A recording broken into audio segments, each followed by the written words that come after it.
Solasta, Crown of the Magister strives to be an old-school Dungeons & Dragons style RPG in the same vein as Icewind Dale, Baldur's Gate, and Neverwinter Nights. Solasta features a brand new setting that mixes classic fantasy elements with new additions.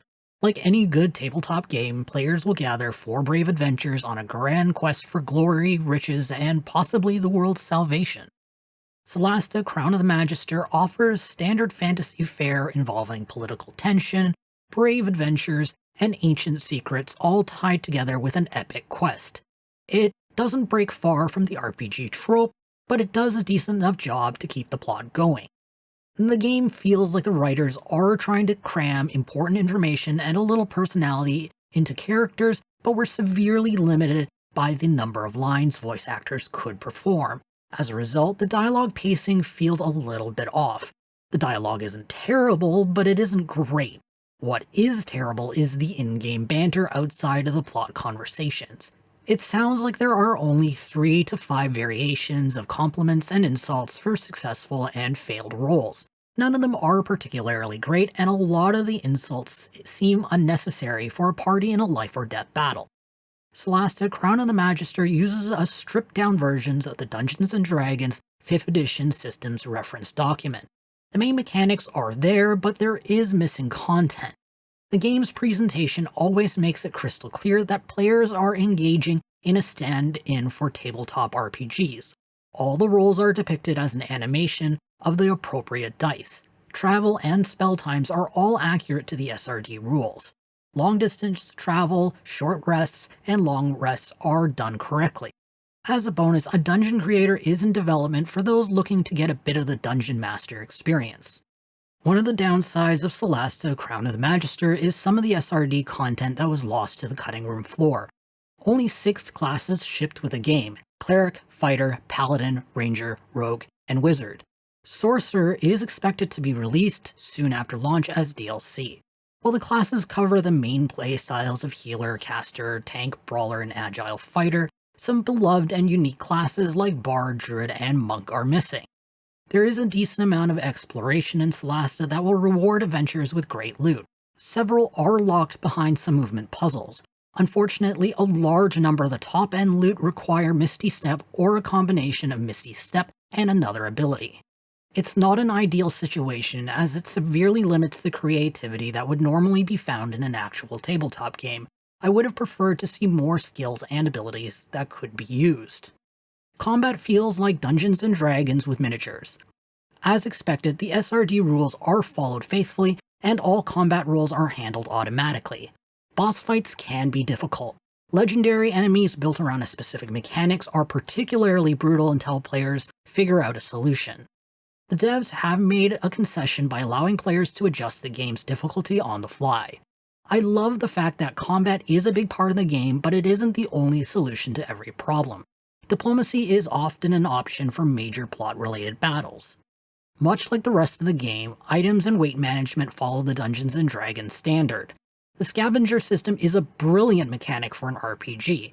Instead of players ditching unnecessarily heavy items with low values, they can opt to leave them for the professional scavengers to pick up and bring back to town.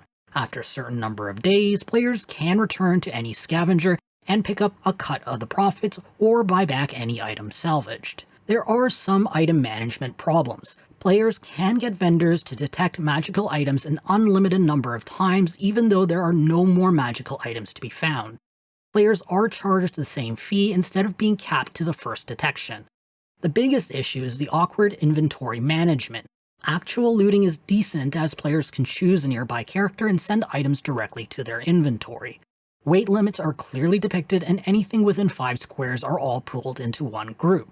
The issue arises when dealing with character inventories themselves or interacting with merchants. Each character's inventory is displayed individually, and merchants only buy and sell with one character at a time. It's terribly awkward, and a more unified approach would make inventory management smoother. The game's quality of life features are a mixed bag. Local quick travel allows players to skip long runs around the map.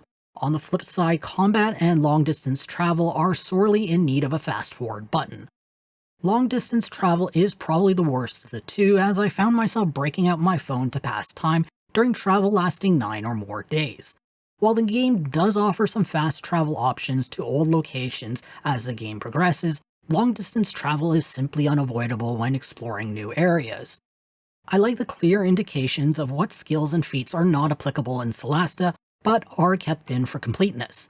I just don't get why it's necessary to have those skills and feats in the game at all, considering plenty of classes and races were already cut out without a peep. Another minor issue is dagger throws. While hurling a dagger at the enemy is a good last-ditch attack, the character loses the use of the dagger. The icon still uses the melee icon depicted by a sword, but the character's silhouette doesn't appear beside the enemy. It's just too easy to hurl a dagger in the beginning of combat and not realize it. A better icon is needed for this situation. The controls are excellent for a mouse user, but will be lacking for the hotkey-loving crowd. The number of hotkeys are limited compared to other RPGs trying to emulate the tabletop RPG experience. On the flip side, the UI is generally clear with its chunky buttons. I would have preferred to see the ability to bind an alternative button to the cancel function, as it is locked to escape only. I really like the highlight all objects that can be interacted with. I think it's a feature that should be included with every modern RPG, as squinting around for chests is just boring and a waste of time. The game isn't too buggy. I only encountered gameplay bugs where an enemy would take forever to act or wouldn't act at all. These are limited in nature and usually only occur every few hours. Visual bugs are more common. Body parts regularly clip through beards during dialogue, bows aren't being held right, and at times dice disappear completely. Solasta Crown of the Magister's visuals are quite rough. The graphics look more at home in the 2010s than the 2020s. The models and textures are dated. The animations look a bit unnatural, with bow animations being the worst. The epic close-up camera angles are also added at the most random moments. These angles should be reserved for massive critical hits or killing blows of major enemies. Instead, they are randomly used for regular attacks and complete misses. The game style is pretty standard for a fantasy RPG. The lighting system is excellent though. It gives dungeons an excellent moody feel, and it's well integrated to the light and dark rules found in the SRD rule set. The voice acting ranges from passable to really bad.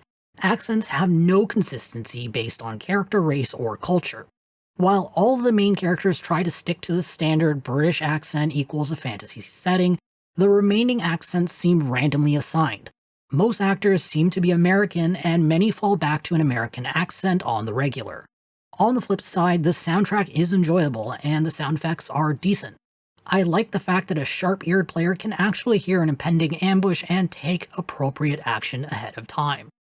Solasta Crown of the Magister is one of the more accurate D&D-style titles released in the last few years. It's not a perfect game though. The game suffers from some odd quality-of-life issues, dated graphics, lousy voice acting, iffy item management, and some gameplay sacrifices that was probably made to stay within budget. Yet, for all its flaws, Solasta Crown of the Magister has me completely hooked with its faithfulness to the 5th edition SRD rule set and enjoyable combat. If you're missing the D&D experience, whether it's weekend tabletop RPGs with friends or games like Neverwinter Nights, Solasta should be on the top of your list. I'm awarding the game 8 capsules out of 10. If you want to read this review, be sure to check out the link in the description or in the video's card.